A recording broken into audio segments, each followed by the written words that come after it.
So hello everybody, and I'm very happy to see all of you here.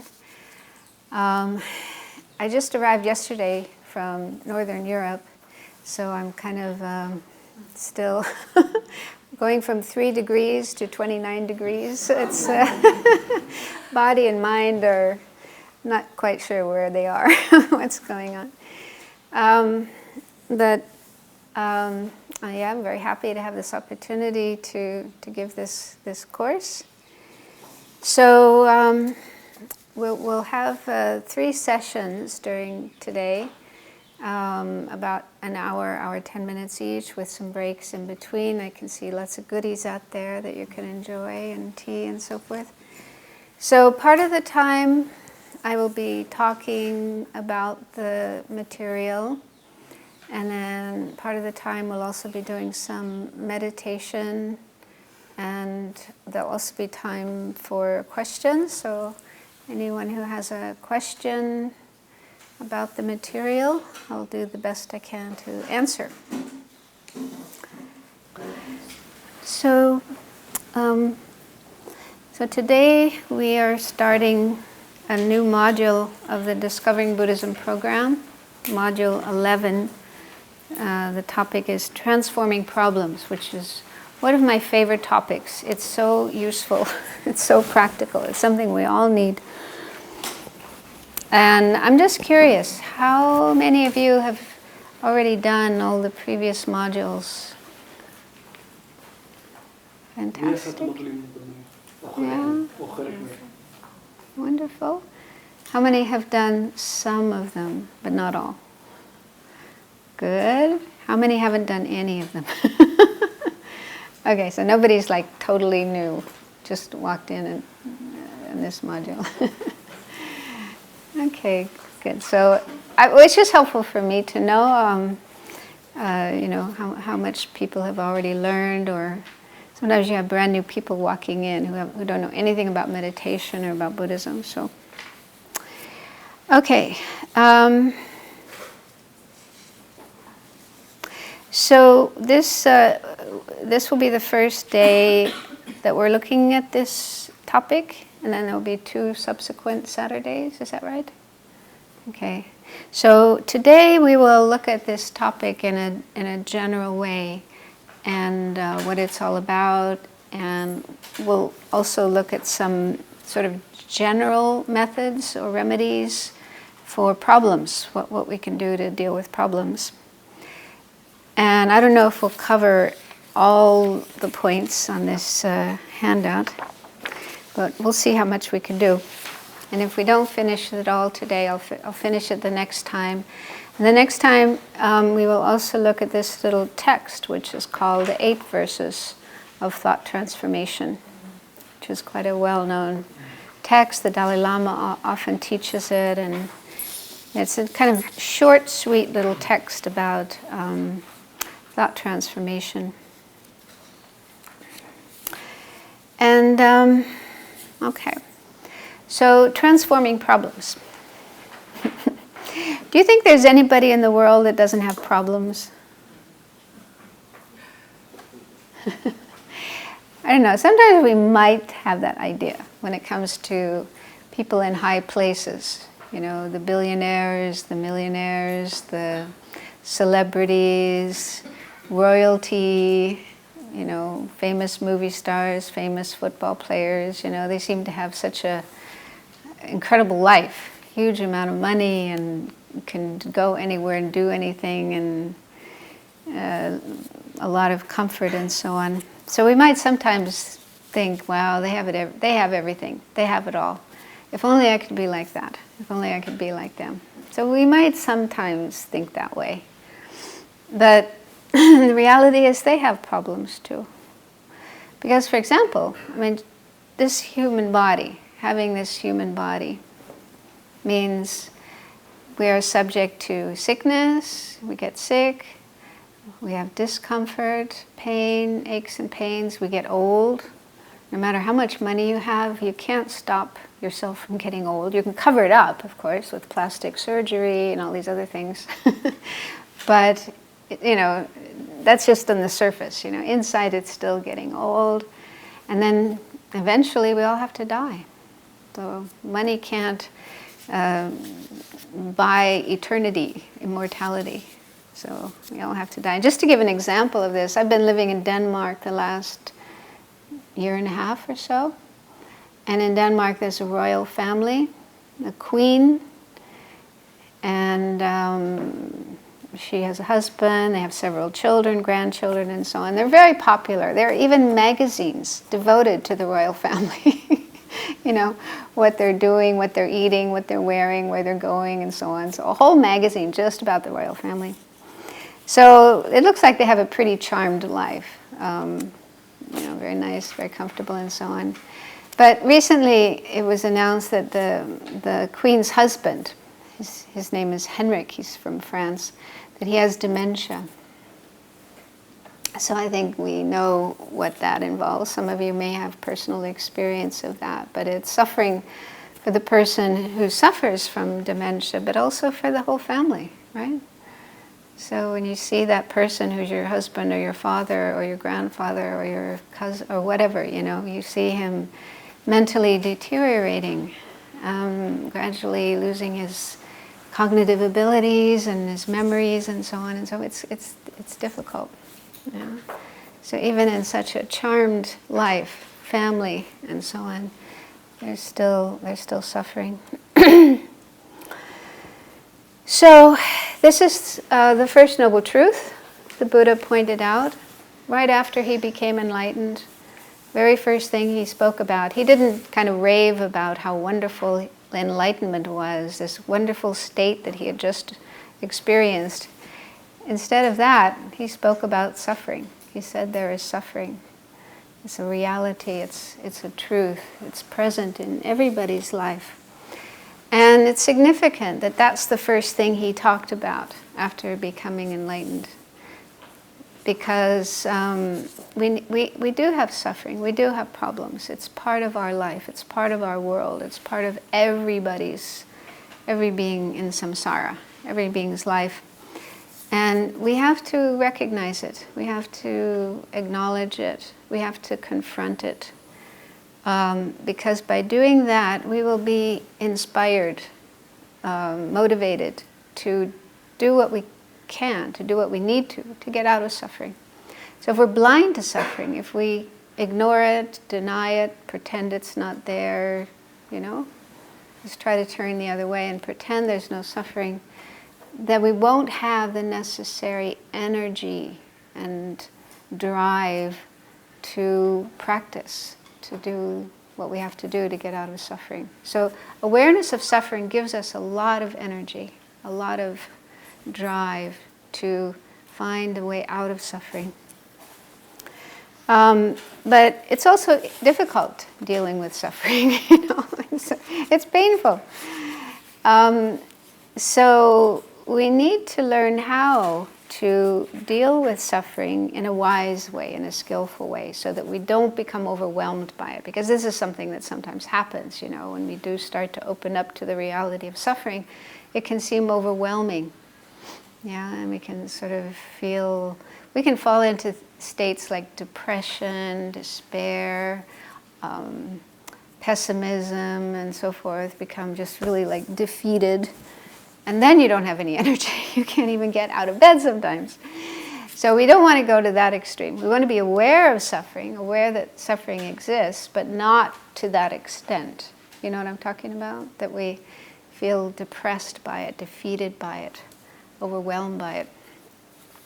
So this topic of transforming problems gives us a lot of very useful methods, useful techniques for dealing with suffering and problems that happen to us in our life in a skillful way, so that we're aware of it and we use suffering in a wise way, but we don't become overwhelmed by it. So the introduction, we can just read through the introduction of this little handout. So we all experience problems in our daily lives, and we constantly seek solutions. So we do look for solutions to our problems, but we're not always successful. And sometimes the things we do make things worse rather than better. So that's something we have to avoid. So the Buddha's teachings contain a wealth of advice for dealing with problems. They also explain how, by changing our usual attitude towards difficulties, we can actually use them as fuel for spiritual growth and thus transform them into the path to enlightenment. So we can learn methods in Buddha's teachings to deal with the problems that happen in our life so that we don't get overwhelmed by them and depressed by them, and you know what I'm saying? So we can stay on top of our problems, deal with them wisely and skillfully. So that's very helpful. But then on top of that, it's also possible to use these problems as part of our practice. Those of us who want to follow the path, we talk in Buddhism about the path, following the path to enlightenment, the path to nirvana, and so on. So it's kind of like a journey that we are making towards these higher states of mind. And there are lots of things we need to do to follow this path, right? This is what you've been learning in your Buddhist studies. So we can actually use problems and difficulties and suffering and so forth as part of our path, right? So that then it's not like they're useless, they're garbage to be thrown away. Instead, they're things that can help our spiritual growth.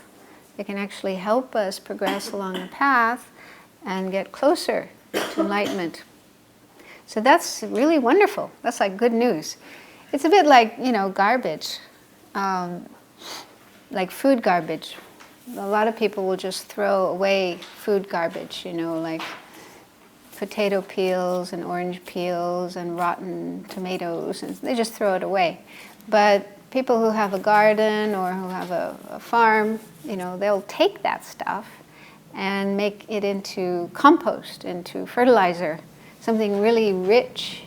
And then you put that into the soil, and it enriches and nourishes the other things you're trying to grow. So you're transforming that garbage into something really useful, really productive. Yeah?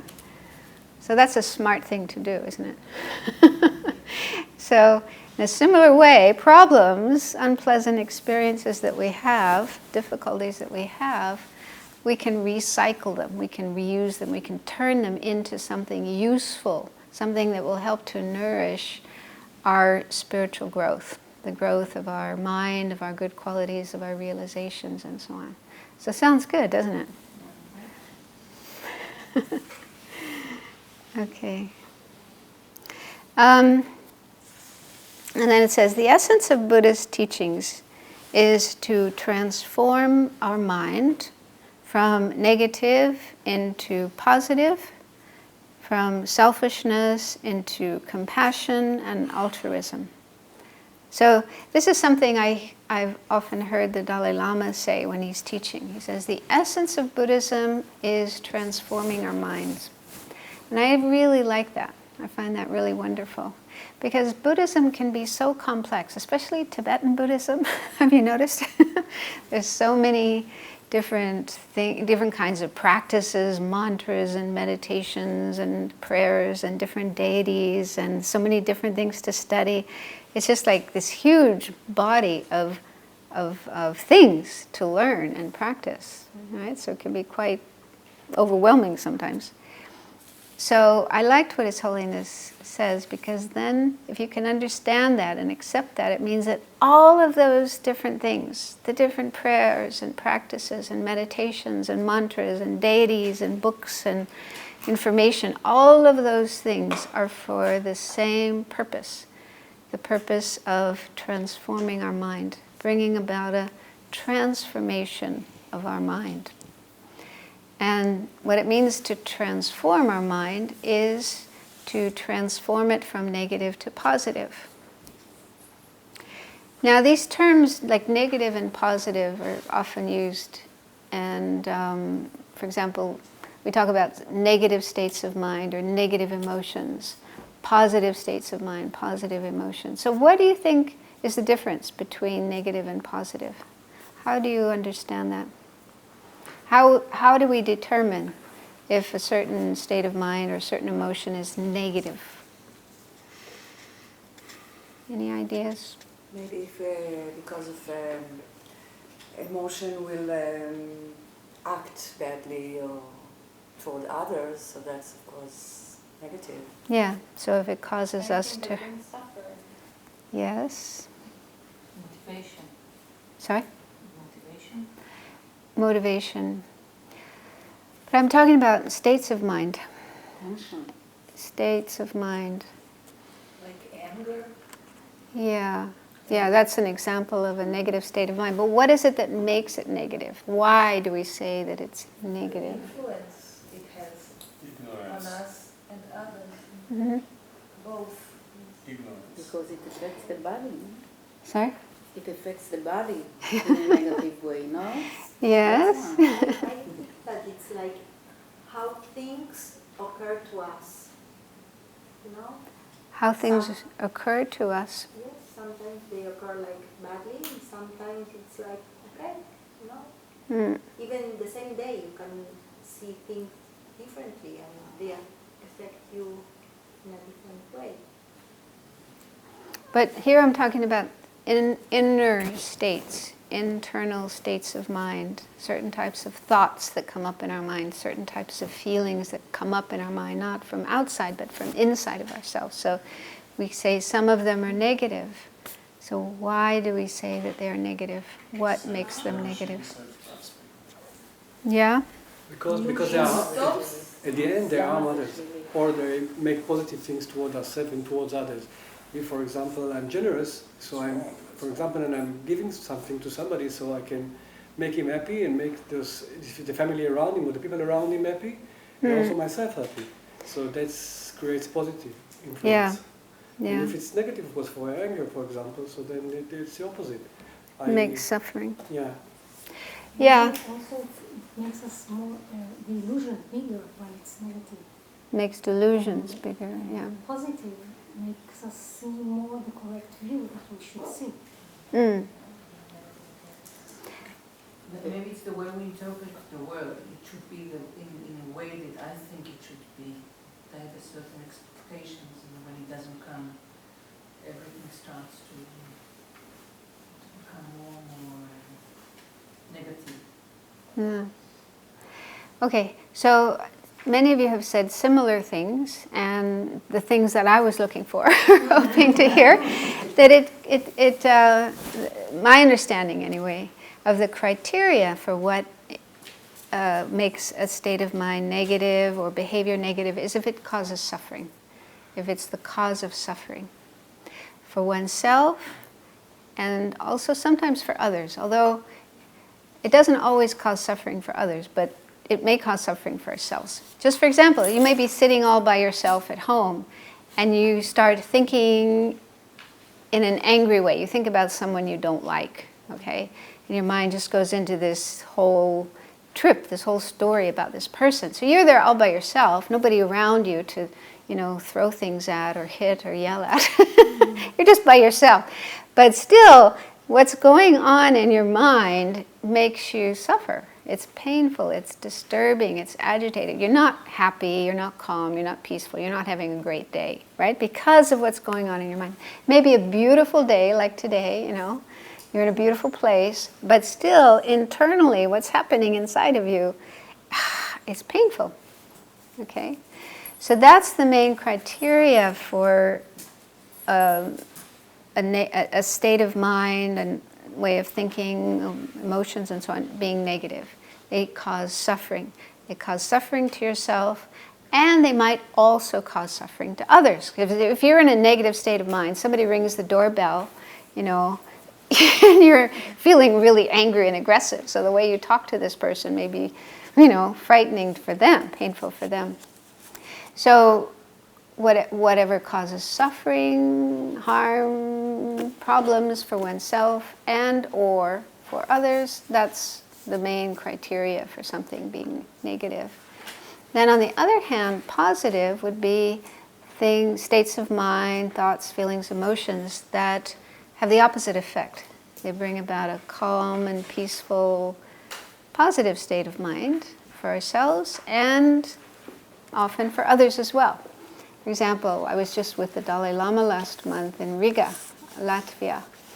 And it's just so wonderful to be in his presence. I don't know how many of you have had that opportunity, but he just radiates warmth and kindness and compassion. And I think, it's hard to be in his presence and not be affected by that. It's like everybody's just smiling and glowing and, wanting to get close to him. So that's an easy way to see how a positive state of mind can affect other people, as well as the person who's experiencing that state of mind. So I wanted to throw that question out because I think, as far as I know, some religions, spiritual traditions will define good and bad, negative and positive, according to what someone like God determines. God said this is right, therefore we should do it. God says this is wrong, therefore we shouldn't do it. So it's determined by some external authority. But in the case of Buddhism, even though Buddha did give this advice, but he's not the one that made it that way. He didn't decide this is good and this is bad, this is positive and negative. It's just by the natural consequence, the natural effect of that particular state of mind. So it's a bit like with food, for example. There's certain types of foods that are healthy for us. If we eat them, we'll feel good, we'll feel healthy, strong, it'll give us energy, and so on. And then other kinds of foods are like poisonous or toxic. If we eat them, they'll make us sick, they'll take away our energy, we might even die, okay? So it's just that type of food has that kind of property, okay? It's good for us, good for our body. That type of food just has certain properties that are bad for us, that make us sick. Yeah, so we know that, and we try, hopefully, we all try to eat the healthy foods and avoid the unhealthy ones. So it's similar with states of mind. Okay, so in a state of mind like anger, it just by its nature, it's poisonous, it's toxic. So when it's there in our mind, taking over our mind, then it just naturally makes us sick, mentally and sometimes physically as well. And on the other hand, a state of mind like love, loving kindness, compassion, those are positive states of mind. So when they are present in our mind, it just naturally puts us into a good frame of mind. We feel good. It's good for our body, good for our mind, and good for the people around us. So it's just certain states of mind have different kinds of qualities, different kinds of natures on their own. And it's not because Buddha said so or anybody else said so. So it's important to understand that. Maybe that's obvious, but I just want to make sure everybody understands that. So anyway, what we're trying to do in Buddhism, and particularly thought transformation, this body of teachings, we're trying to look at our mind, observe our mind, understand which aspects of our mind are negative and bring about suffering and problems, and then we try to decrease those, and which states of mind are positive and bring about, well-being and health and happiness and peace for ourselves and others, and then increase those. So there's a quotation here from His Holiness. The essential message of the thought transformation, or Lojong, the Tibetan term is Lojong teaching, is that if we want to see a better world, we should begin by improving our own mind. We can spend our life trying to tame the world, trying to fix other people and the world and so forth. Not that we shouldn't do that, Of course we can try to improve things outside of ourselves. But, that's like such a big job. So he said this task would never end. Or we can take the more practical path of taming our own minds. The latter is by far the more effective approach and brings the most immediate, stable, and lasting solution. It contributes to our own inner happiness and also contributes to establishing an atmosphere of peace and harmony in the world around us.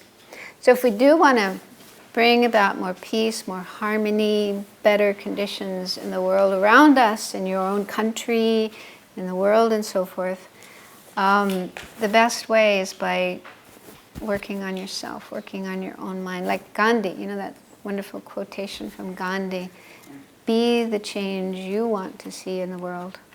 So if we want peace around us, we want peace in the world, we have to know how to make peace in our own minds. We can still try to work for peace out there, but if we don't work on ourselves, we try to fix things out there, it's never going to work. But if we work on ourselves, try to bring about a more peaceful, positive state of mind in ourselves, and on top of that, work to improve things in the world around us, then it'll be more effective.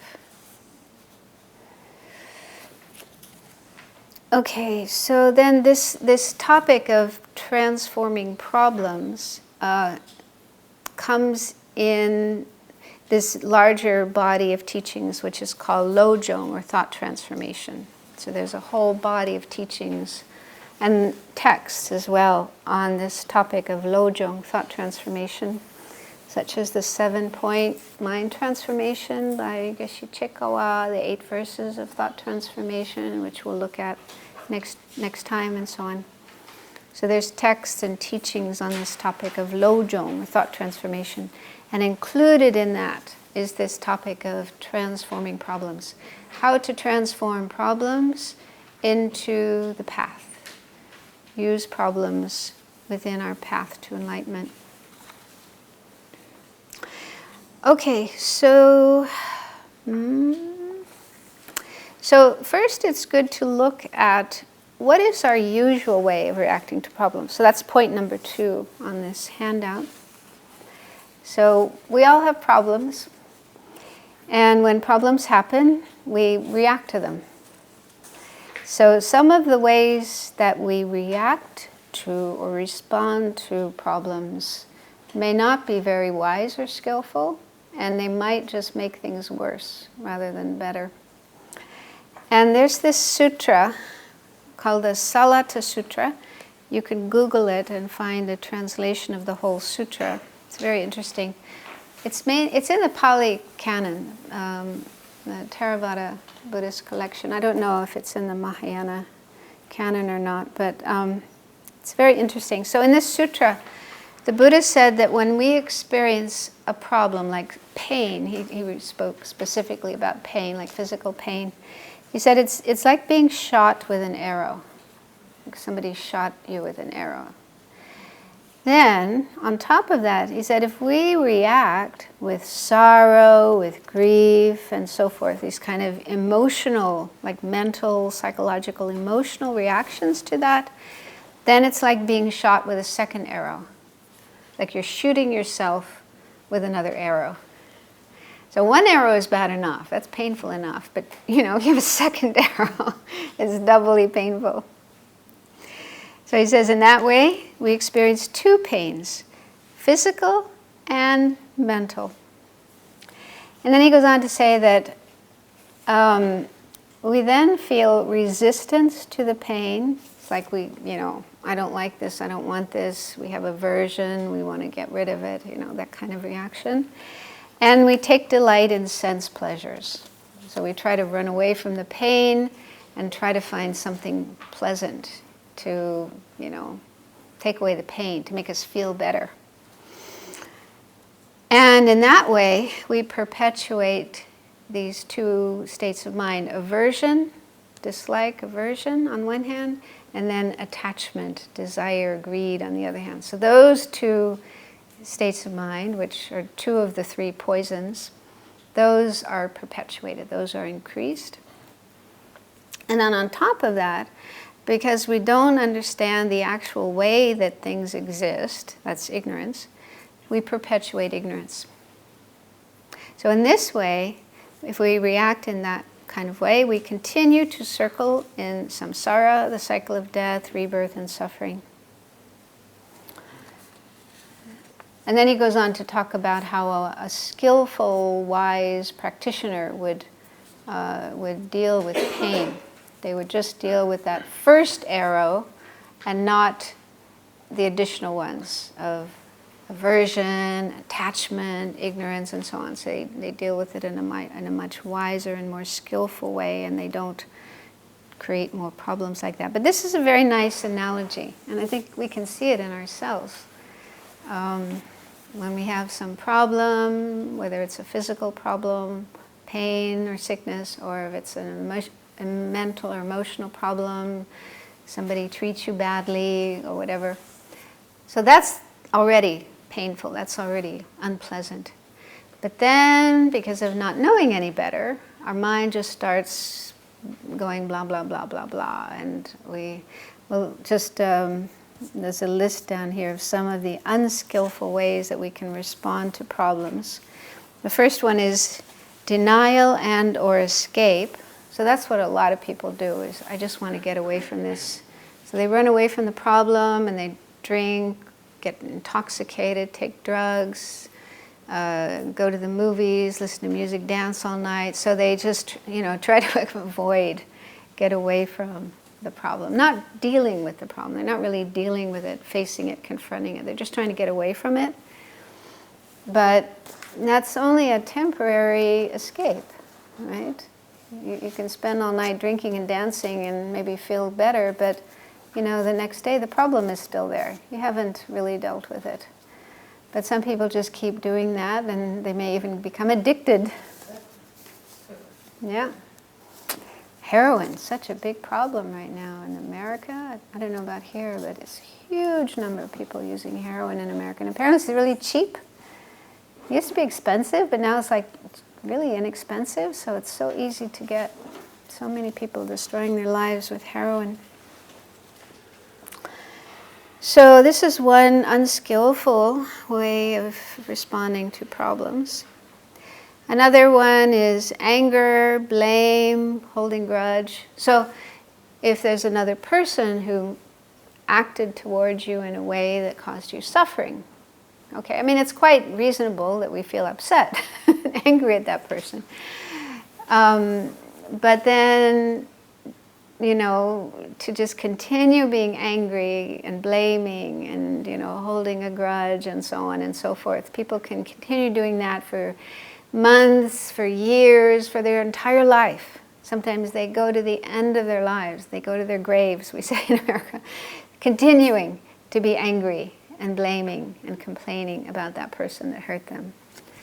So they never found a way of dealing with their anger and overcoming their anger and finding forgiveness. And so that's not a wise and skillful way of dealing with problems from the Buddhist point of view. It's just creating more suffering for yourself, more suffering for others.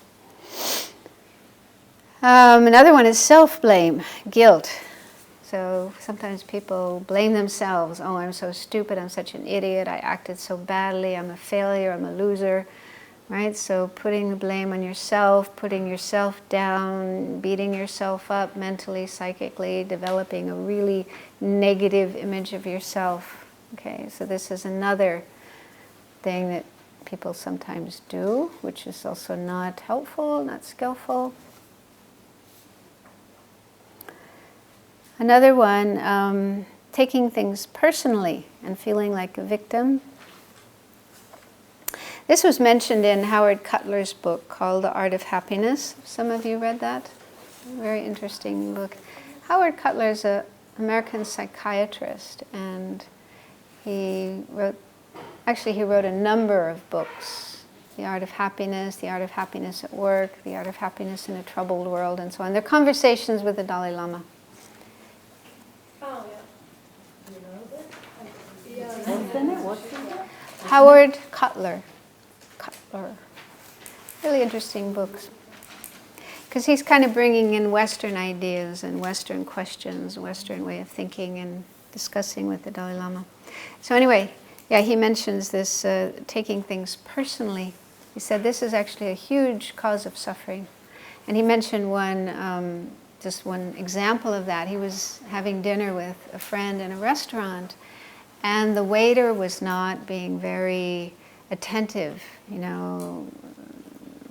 being busy and not paying attention to them and taking a really long time to bring the food and so on and so forth. So that was the situation. And he said his friend was getting really, really angry at this waiter, taking it personally, you know, like thinking this waiter doesn't like us and he's deliberately avoiding us and blah, blah, blah, blah, blah, blah. You know, so the whole dinner, the whole meal, you know, his friend was like that. Then at the end of the meal, the waiter came up and offered them a free dessert. And he apologized. He said, "I'm really sorry, but we're really short of staff tonight. One of the cooks went into the hospital and somebody else." There were these problems that happened in the restaurant, and so they were just short of staff, and that's why things were taking so long. And it wasn't at all, you know, like he was deliberately avoiding these people. So this is something that happens sometimes, you know, when we have a problem, we think, oh, they're doing this to me deliberately to make me mad, and we get all angry and upset and everything. So, or these kind of things. Why me? Why does this have to happen to me? It's not fair. I don't deserve this. So this is something else that we sometimes do when problems happen. And it's just shooting ourselves with more arrows, what the Buddha said, making additional suffering on top of what's already there. And the last one mentioned here is resistance to change. That's also mentioned in that book. And what this means is not accepting impermanence. So we might see this in ourselves when a problem happens. We might see this as something that's going to be there forever. I can see this in myself sometimes. It's just like, it's sneaky. It just sneaks up in the mind. I don't do it deliberately or consciously, but you know, I've got some kind of problem going on. And it's almost as if it's going to be there forever and ever and ever. It's never going to go away. I'm going to have this problem forever. Have you ever noticed that? Yeah? Yeah, it's the view of things being permanent, but it's not true. Thank goodness. This is one good thing about impermanence. Sometimes people can feel depressed about impermanence, like, what do you mean my husband's not going to be there forever, my wife's not going to be there forever, my kid's not going to be there forever. So it can seem a little bit depressing. But the good thing about impermanence is our problems are not going to be there forever. Our suffering will not be there forever. So anyway, that's actually one of the methods we can use when having problems to manage them better. Just to remember they are impermanent, not permanent. So I just thought maybe at this point in time we could do a little reflection and just look at our own experiences. What is our way of responding when a problem happens to us? And just try to recognize if we engage in some of these kind of unskillful things. So make yourselves comfortable, but try to sit up straight. That helps the mind to be more clear, focused, concentrated, awake, alert. But if you're feeling sleepy, then it might be better not to close your eyes completely. Just leave them open a little bit, just enough so some light is coming in, and that can help you stay awake.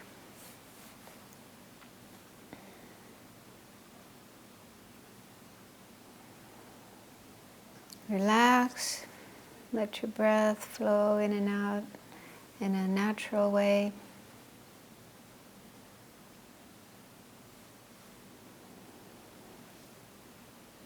If there are any thoughts in your mind that are not related to what we're doing here, put them aside for now and decide to just stay focused on the meditation to the best of your ability.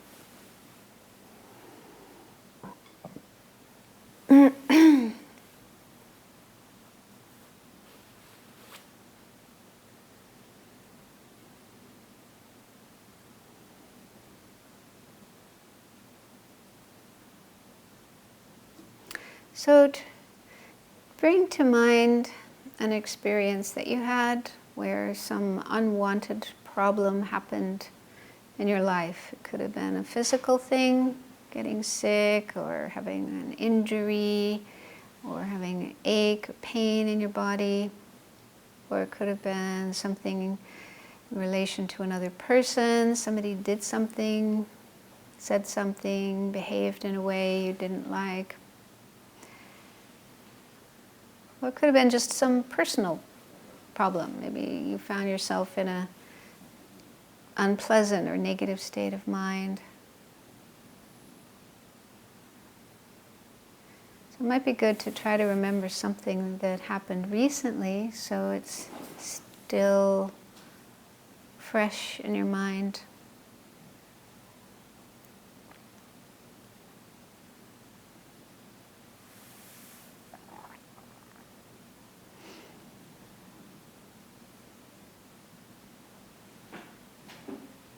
So try to remember that experience, but do it in a way that you don't get all caught up in the problem. Do it in a way that you're kind of taking a step back and looking objectively at this situation. And try to recall how you responded. What was the way that you responded emotionally, cognitively? What kind of thoughts were going through your mind? What kind of emotions were coming up?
And try to recognize how it was for you to have those kinds of thoughts, those kinds of emotional reactions. Were they helpful, or did it just increase the problem, like shooting yourself with more arrows, making your suffering worse rather than better?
So you may not have had enough time to explore that topic that I was asking you to, but I recommend you continue doing this on your own, because it's very important that we observe our mind and what actually goes on in our mind, and be honest with ourselves about what's going on in our mind, because there's this situation that can happen that people study Buddhism and they go to all these teachings and retreats and they get really involved in, you know, I'm a Buddhist, I'm following the spiritual path, I'm a practitioner and so forth, and they, you know, identify themselves as a Buddhist practitioner, think they're a good practitioner. But then when problems happen, yeah, some bad thing happens in your life and you sort of fall apart. And almost like the, you know, all the teachings you've had just go out the window, and you get upset and angry and depressed and so on and so forth. So this kind of thing can happen. Maybe it's already happened to you. If not, then it might happen sometime. So we need to be in touch with where we're at and be honest and realistic about what we really do, what really goes on in our mind. Do you understand what I'm saying? Mm-hmm. And if we do have these kind of unwise and unskillful ways of dealing with problems, we need to acknowledge that and not beat ourselves up or feel bad, feel ashamed, and think, oh, I'm such a bad Buddhist, I'm such a bad practitioner. Not like that. But just to realize, okay, this is what's going on in my mind, this is where I'm at.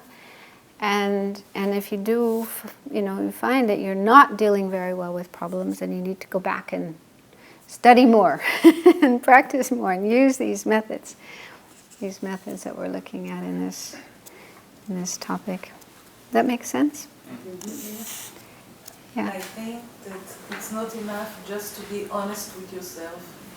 I think that if you lack the right tools, you will always analyze the situation in the same way. And skillful mean that you should get some new tools to deal even with other problems.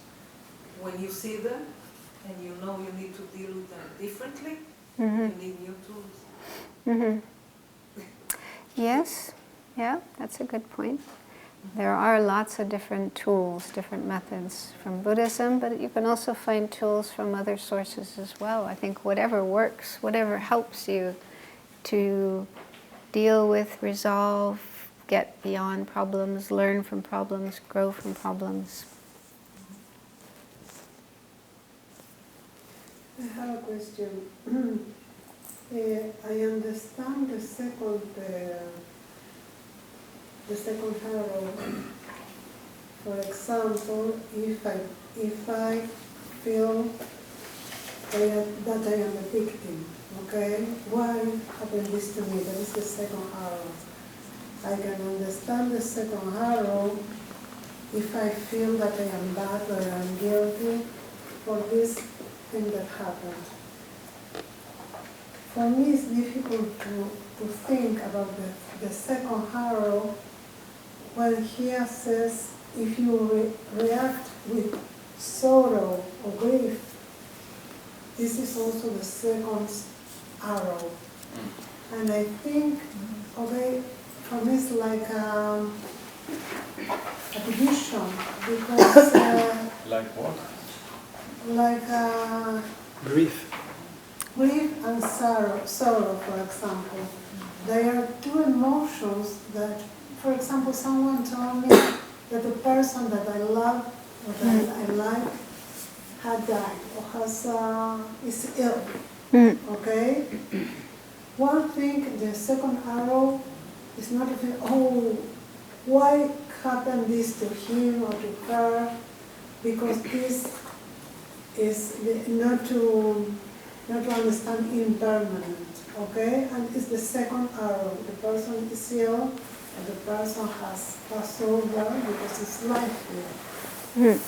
But not to react with sorrow or with grief is something different. Because of course I'm going to feel sorrow if a friend of mine is ill. So I don't understand it deeply, I can't understand it. Yeah, it's a good point. I think the context when the Buddha was giving this teaching, he was giving it to probably a small group of his close disciples. So they were not like new people who were just starting on the path, but people who had been practicing for some time. So I'm just guessing, I don't know, but I'm just guessing that these are people who have already learned a lot about the path, about the nature of samsara, cyclic existence, and nirvana, the attainment of liberation, nirvana, enlightenment, and so forth. And they were following the Buddha, so they believed in his teachings and were following his teachings and really striving to follow the path to attain nirvana and liberation and enlightenment. So I think in that context, when you're a really, really serious practitioner with a great deal of knowledge and a great deal of experience, you would understand that to fall into sorrow, of course it's natural, it's normal to feel sorrow, to feel grief. The Dalai Lama says, when Tibetan people come to him out of Tibet, they come to see him and they tell these stories of all the terrible things that have happened to them. They cry and he also cries. He cries with them, yeah? So, but he says, but it doesn't last very long. Have you heard that? He says it's kind of on the surface. He cries for a little while, but not a long time. And he says deeper down in his mind, it's very calm. It's very calm and peaceful. So it makes me think of the ocean. And on the surface of the ocean, you have these waves, and sometimes they can be really big waves. But when you go deeper, deeper down into the ocean, it's much more calm and peaceful. So he says his mind is like that. On one level of his mind, it's calm and peaceful. But on the surface, he's upset when he hears of suffering, tragedy, and so forth. So he's definitely, he's not free of sorrow and grief. So I think it's more a question of how deeply you go into these states. It's normal, it's natural as human beings to feel sorrow and grief. When we ourselves experience suffering or someone we love experiences suffering. But then what do you do with that sorrow and grief? Do you stay with it? Do you feed it? Do you continue month after month, year after year, and so on and so on and so on for a very long time? Or do you try to work with it, deal with it?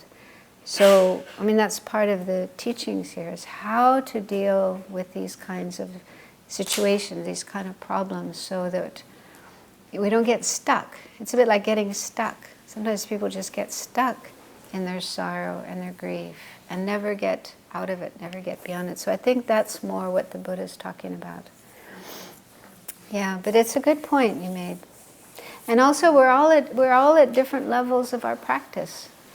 I heard the story when the Buddha passed away. He was surrounded by a number of his disciples. He was dying. This is, the Buddha, the great teacher. He's dying. He's leaving. And so when he finally passed away, was no more there, some of the disciples were weeping, crying. They were falling apart. But some of them were very calm and peaceful. The ones who were calm and peaceful were the ones who had attained nirvana. So their minds had already reached nirvana, liberation. They were no longer caught up in delusions, greed, hatred, ignorance. They understand the true nature of things. So they were able to stay calm. They didn't become overwhelmed by grief, even though their teacher passed away.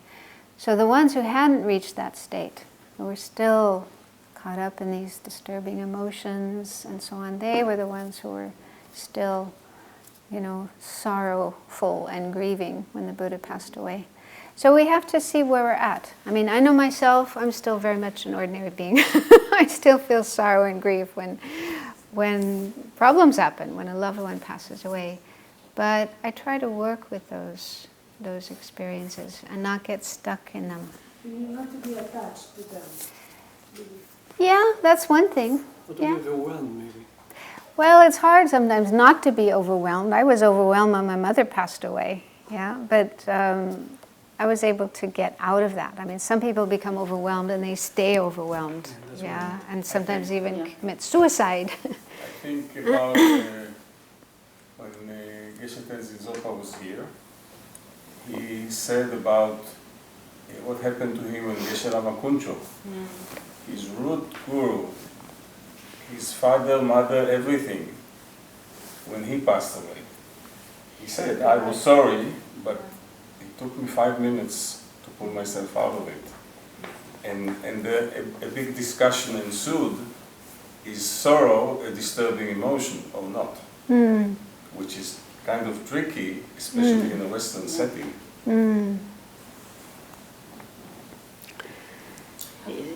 I think, a lot of it has to do with attachment, isn't it? Yeah. Being attached, not wanting to let go, not wanting to accept impermanence. And accept that it's not me.